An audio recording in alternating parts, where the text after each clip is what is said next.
বিয়ের 5 মাসের মাথায় তানিয়া টেলিফোনে বলল, দেশে ফিরলে ডিভোর্স পেপারে সাইন করে দিও। বলতে পারো এটাই আমাদের শেষ কথা। কথা শুনে আমি পুরোপুরি হতভম্ব হয়ে গেলাম। কাঁপা গলায় বললাম, ডিভোর্স সাইন করে দেওয়া, এসবের মানে কি? পারলে ক্ষমা করে দিও বলে তানিয়া টেলিফোনটি রেখে দিল।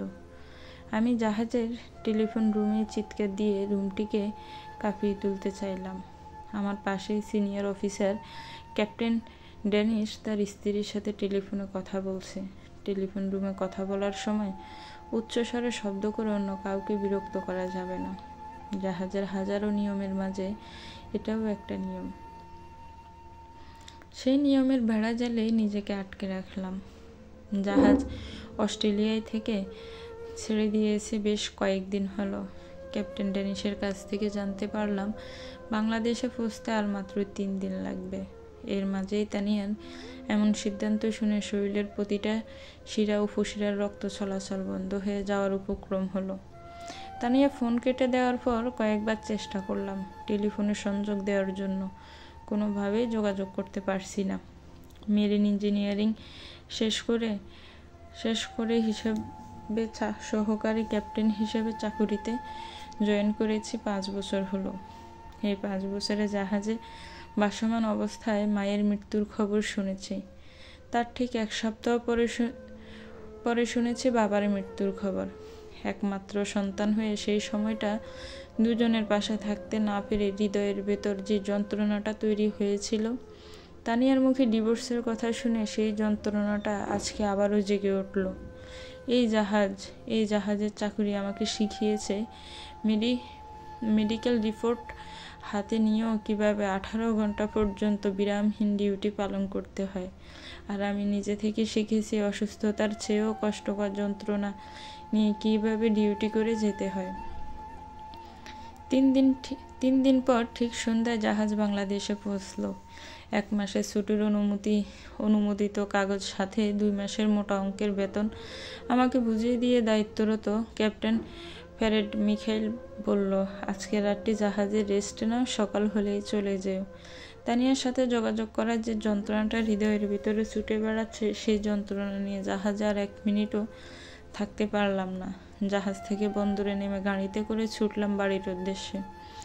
গাড়ির গ্লাসের পাকা দিয়ে আসা বাতাসে দেশের মাটির ঘ্রাণ কতটা গভীরভাবে মিশে আছে তা টের পেলাম। জাহাজে নেটওয়ার্ক না থাকায় অনলাইনে যাওয়ার কোনো সুযোগ থাকে না। ভার্চুয়াল পৃথিবীতে প্রবেশের সুযোগ পেয়ে মোবাইলে ডাটা অন করতে মেসেঞ্জারে পরিচিত জনদের পাঠানো ভিডিও দেখে একই সাথে আমি বিস্মিত এবং হতভম্ব হয়ে গেলাম। এরকম ভিডিওকে স্মার্টনেস ভাষায় বলা হয় আপত্তিকর ভিডিও। যে ভিডিও একটা মেয়ের সাধারণ নামের পাশে যোগ করে বেশ্যা নামটি। যেন আমার সম্মান নষ্ট না হয় সেজন্যই কি তানিয়া আমাকে ছেড়ে চলে গেছে? মাথায় হাজারো প্রশ্ন নিয়ে বাড়িতে ঢুকলাম। তালাবদ্ধ ঘরের তালা ভেঙে রুমে ঢুকে দেখি ডিভোর্স পেপারটি ফ্লোরে পড়ে আছে। পেপারটি হাতে নিয়ে কতক্ষণ এক জায়গায় দাঁড়িয়ে আছি হিসেব রাখতে পারলাম না। খোঁজ নিয়ে দেখলাম আপত্তিকর ভিডিওতে তানিয়ার সাথে যে ছেলেটিকে দেখা যায় সেটি তানিয়ার কলেজ জীবনের প্রেমিক।